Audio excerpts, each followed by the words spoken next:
श्री स्वामी समर्थ. जय जय स्वामी समर्थ. स्वामींचं नाव घेऊन मी आजच्या ह्या नवीन व्हिडिओला सुरुवात करते.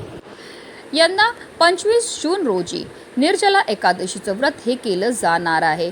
वर्षभरात एकूण 24 एकादशी येतात, पण असे म्हणतात की निर्जला एकादशी केली आणि उर्वरित 23 एकादशी केल्या नाही तरी त्या 23 एकादशीचे पुण्य लाभतं. म्हणून या एकादशीला विशेष महत्त्व आहे.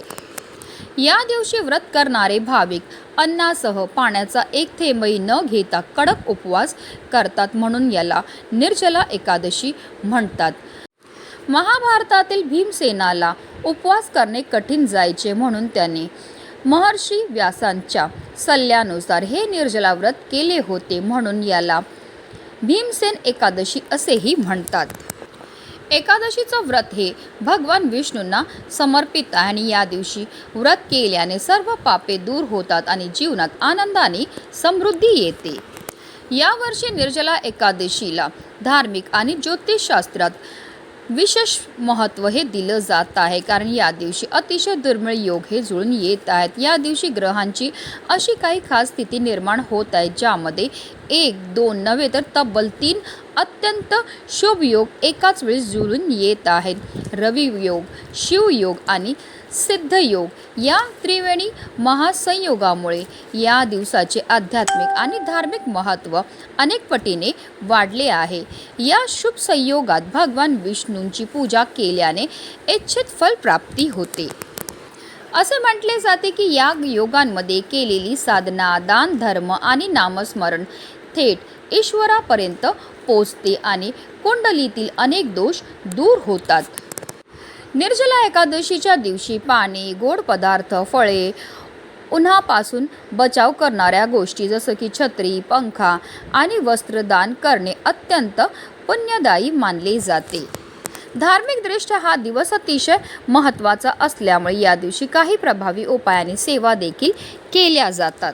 आणि म्हणूनच निर्जला एकादशीच्या दिवशी तुम्ही व्रत नाही केलं तरीही चालेल, पण तुळशीजवळ ठेवा फक्त ही वस्तू ठेवल्यामुळे आपलं 7 पिढ्यांचं दारिद्र्य तर नष्ट होणारच आहे, पण आपली कितीही कठीणातील कठीण इच्छाही पूर्ण होणार आहे. माता लक्ष्मीने श्री हरिविष्णूंच्या कृपेने आपल्या घराची, आपल्या मुलांची, आपल्या पतीची भरभरून अशी प्रगती होणार आहे. ती कोणती वस्तू ठेवायची, कोणत्या वेळ ठेवायची त्याबद्दल सविस्तर आणि महत्त्वाची अशी माहिती मी तुम्हाला या व्हिडिओमध्ये देणार आहे. तो व्हिडिओ पूर्ण पहा आणि जर चॅनलवर नवीन असेल तर चॅनलला सबस्क्राईब करा आणि शेजारी बेल आयकॉन सुद्धा प्रेस करा, जेणेकरून तुम्हाला माझ्या नवनवीन व्हिडिओचं नोटिफिकेशन हे मिळत राहील आणि तुम्ही एक पण व्हिडिओ मिस करणार नाही. निर्जला एकादशीच्या दिवशी आपल्याला ब्रह्ममुहूर्तावर उठायचं, अंथरुणामध्येच आपल्याला श्रीहरी विष्णू तसेच माता लक्ष्मीचं स्मरण करायचं आणि दिवसाला सुरुवात ही करायची आहे.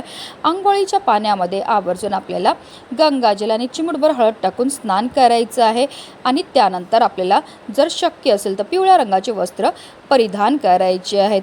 त्यानंतर आपल्याला सर्वप्रथम देवघरामध्ये दिवा हा प्रज्वलित करून घ्यायचा आहे, कारण कोणतीही सेवा किंवा कोणताही उपाय जर आपण अग्नीच्या साक्षीने केला तर त्यामध्ये आपल्याला निश्चितच सफलताही प्राप्त होत असते. त्यानंतर आपल्याला सूर्यदेवांना जल अर्पण करायचं. जल अर्पण करताना आपल्याला ओम सूर्यदेवाय नमः, ओम आदित्याय नमः या मंत्राचा जप हा करायचा आहे. त्यानंतर आपल्याला सर्वप्रथम विधिवत देवपूजा ही करून घ्यायची. श्रीहरी विष्णू आणि माता लक्ष्मीची आपल्याला पूजा ही करून घ्यायची. तर श्रीहरी विष्णूंची तुमच्याकडे मूर्ती असेल तर त्यांना आपल्याला जलाभिषेक किंवा पंचामृताने अभिषेक हा करून घ्यायचा आहे. स्वच्छ पुसून पुन्हा त्यांच्या स्थानावर ठेवून द्यायचं आहे. त्यांना पिवळी फुलं, पिवळी फळं अर्पण करून घ्यायचे. तसेच तुमच्याकडे माता लक्ष्मीची मूर्ती असेल तर त्यांच्यावर सुद्धा आपल्याला अभिषेक हा करून घ्यायचे. स्वच्छ पुसून त्यांच्या स्थानावर ठेवायचे आहे. माता लक्ष्मीला आपल्याला हळद, कुंकू, अक्षदा, लाल फूल अर्पण करून घ्यायचं आहे. तसेच श्रीहरी विष्णूंना आपल्याला पंचामृताचं नैवेद्य अर्पण करायचं. नैवेद्य ठेवताना त्यावर आवर्जून आपल्याला तुळशीचं पत्र हे ठेवायचं आहे, कारण जर तुळशीचं पत्र नाही ठेवलं तर तो नैवेद्य जो आहे तो श्रीहरी विष्णू ग्रहण करत नाही. तसेच आवर्जून आपल्याला श्रीहरी विष्णूंना एक तुळशीचं पत्र अर्पण करायचं. अर्पण करताना आपल्या मनातली इच्छाही आपल्याला व्यक्त करायची आहे. असं केल्यामुळे आपली कितीही कठीणातील कठीण इच्छाही पूर्ण होत असते. पूजा करताना निरंतर आपल्याला ओम नमो भगवते वासुदेवाय या मंत्राचा जप करायचा आहे, की अगदी आपण विष्णू सहस्त्रनामाचं पठण किंवा श्रवणसुद्धा करू शकता. त्यानंतर आपल्याला निर्जला एकादशीच्या व्रतकथेचं पठण किंवा श्रवण करून घ्यायचं आहे. शेवटी आपल्याला भगवान विष्णूंची आरती करायची आणि पूजेची सांगताही करायची. आपल्याकडनं झालेल्या कळत नकळत आपल्याला चुकांची क्षमा याचनाही करून घ्यायची आहे. एकादशीच्या सूर्योदयापासून ते द्वादशीच्या सूर्योदयापर्यंत पाण्याचा एकही थेंब आपल्याला घ्यायचं नाही आहे. रात्री आपल्याला विष्णूचं नामस्मरण करायचं आणि जागरण करायचं आहे. पारण वेळामध्ये आपल्याला स्नान करून विष्णूंची पूजा करायची. त्यानंतर गरजू व्यक्तींना किंवा ब्राह्मणांना आपल्याला अन्न, पाणी, छत्री आणि उपयुक्त वस्तूंचं दान करायचं आणि त्यानंतर आपल्याला पाणी पिऊन उपवास हा सोडायचा आहे. अशा रीतीने आपल्याला पूजा ही करून घ्यायची आहे. धूप दीप अगरबत्ती लावून आपल्याला वातावरण प्रसन्न हा करून घ्यायचं आणि त्यानंतर आपल्याला हा उपाय जो आहे तो करायचा. शक्य असेल तर हा उपाय आपल्याला जेवढा सकाळी करता येईल तेवढ्या सकाळी आपल्याला करायचा आहे. अगदी तुम्ही ब्रह्ममुहूर्तापासून 9:30 वाजेपर्यंत सुद्धा हा उपाय करण्याचा प्रयत्न हा करायचा आहे. तर सकाळी शक्य नसेल तर तुम्ही अगदी संध्याकाळी सुद्धा हा उपाय जो आहे तो करू शकतात. संध्याकाळी तुम्ही माता लक्ष्मीच्या आगमनाच्या वेळेस हा उपाय केला तरीही चालणार आहे. हिंदू धर्मामध्ये तुळशीला अत्यंत पवित्र आणि पूजनीय मानलं जातं.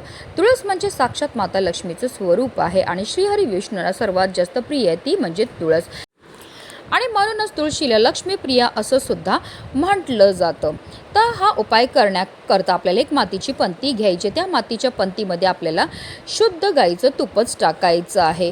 आपल्याला यामध्ये 2 वातीची 1 वात करून लांब वात ही टाकायची आहे आणि हा दिवा जो आहे तो आपल्याला प्रज्वलित करायचा आहे. दिव्यामध्ये आपल्याला चिमूटभर हळदसुद्धा टाकायची. यानंतर आपल्याला हा दिवा जो आहे तो आपल्याला तुळशी मातेजवळ लावायचा आहे. दिवा हा तुळशी मातेजवळ लावताना डायरेक्ट जमिनीवर ठेवू नका. थोडेसे तांदूळ ठेवा आणि त्यावर आपल्याला हा दिवा जो आहे तो प्रज्वलित करायचा. असा हा दिवा तुळशी मातेजवळ लावल्यामुळे आपल्या घरामध्ये असणारी जेवढी पण नकारात्मक ऊर्जा नष्ट होते. अखंड माता लक्ष्मीचं आगमन हे होत असतं. लक्ष्मीच्या कृपेने आपल्या घरामध्ये असणारी जी दारिद्र्य, गरिबी आहे ती दूर होते.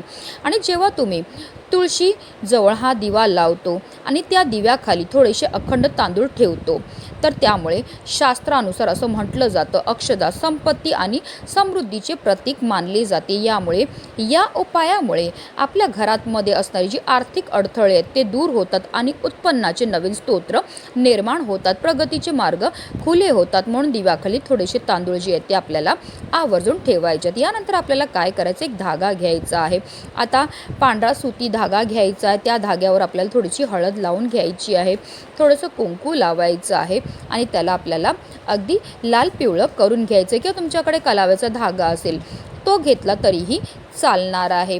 त्याचबरोबर आपल्याला एक पिवळ्या रंगाची कवडीसुद्धा घ्यायची. तर तुमच्याकडे पिवळ्या रंगाची कवडी नसेल, पांढऱ्या रंगाची कवडी असेल तर ती घेतली तरीही चालणार आहे. त्या कवडीला आपल्याला थोडीशी हळद लावून पिवळी करून घ्यायची. आता हा धागा तसेच कवडी जी आहे ती आपल्याला तुळशी मातेजवळ घेऊन जायची आहे. आपल्याला तुळशी मातेला हळद, कुंकू, अक्षदा अर्पण करून घ्यायच्या आहेत. पण एकादशीच्या दिवशी तुळशीला स्पर्श केला जात नाही.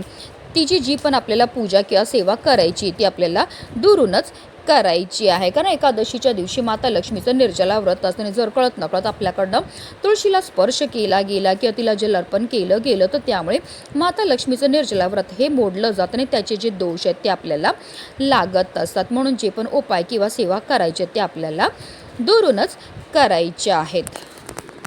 आता जो आपण धागा तयार केलेला आहे किंवा तुमच्याकडे मोली धागा असेल तो आपल्याला तुळशी मातेच्या वृंदावनला किंवा अगदी तुळशीच्या मातीमध्ये गोलाकार मध्ये आपल्याला हा धागा जो आहे तो बांधून घ्यायचा आहे. त्यानंतर जी आपण पिवळी कवडी घेतलेली आहे ती आपल्या उजव्या हातामध्ये घ्यायची आहे. त्यानंतर आपल्याला 21 वेळा ओम नमो भगवते वासुदेवाय नमो या मंत्राचा जप हा करायचा आहे. आणि ही जी कवडी आहे ती आपल्याला तुळशी मातेच्या वृंदावनमध्ये जिथे माती असेल त्या मातीमध्ये आपल्याला पुरायची आहे. पुरताना फक्त काळजी एवढी घ्यायची तुळशीच्या म्हणजे तुळशीला आपला स्पर्श हा झाला नाही पाहिजे. त्यानंतर आपल्याला तुळशी भोवती 11 प्रदक्षिणा ह्या मारायच्या. प्रदक्षिणा मारताना निरंतर आपल्याला ओम नमो भगवते वासुदेवाय नमो या मंत्राचा जप हा करायचा. किंवा तुम्ही महाप्रसाद जननी सर्व सौभाग्य वर्धिनी या मंत्राचा उच्चार करायचा. यामुळे मनातील प्रत्येक इच्छा लवकरात लवकर पूर्ण होते.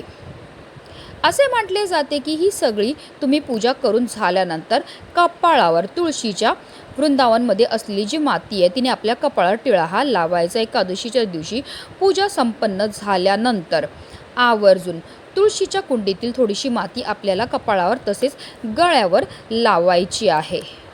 असा हा टिळा आपल्या कपाळावर तसेच गळ्यावर लावल्यामुळे आपल्याला ग्रहदोषापासून मुक्ती मिळते, बुद्धी तीक्ष्ण होते आणि समाजामध्ये आपला मान सन्मान वाढतो। मुले हट्टीपणा करत असतील तर शांत होतील, मुलांचं मन अभ्यासामध्ये लागत नसेल तर मुलांमध्ये सुद्धा तुम्हाला बदल हे दिसून येतील। आपल्याला तुळशीच्या मातीचा टिळा हा दररोज लावायचा आहे। आपण हा एकादशीच्या दिवशी पिवळ्या रंगाचा धागा अर्पण करतो आणि भगवान विष्णू, माता लक्ष्मी यांचं स्मरण करतो, तर त्यामुळे आपल्या व्यापार नोकरीमध्ये असणारी जी मंदी आहे ती दूर होते। तसेच घरामध्ये धन येण्याची प्रबळ योग बनायला लागतात। अत्यंत प्रभावी आणि सात्विक असा हा उपाय आहे।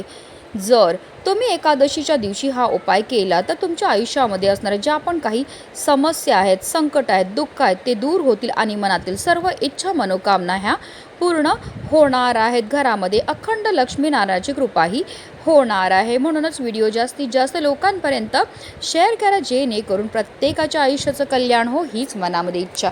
श्री स्वामी समर्थ। जय जय स्वामी समर्थ।